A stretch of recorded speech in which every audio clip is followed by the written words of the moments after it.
So this little puppy gets the hiccups for the very first time and completely loses it.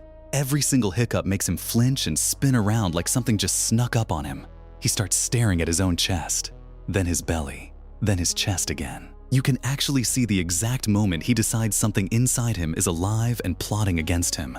He backs into the corner, eyes huge, waiting. Then another hiccup hits and he jumps straight up. Buddy, that's just you. That's all you. I cannot stop watching this little guy.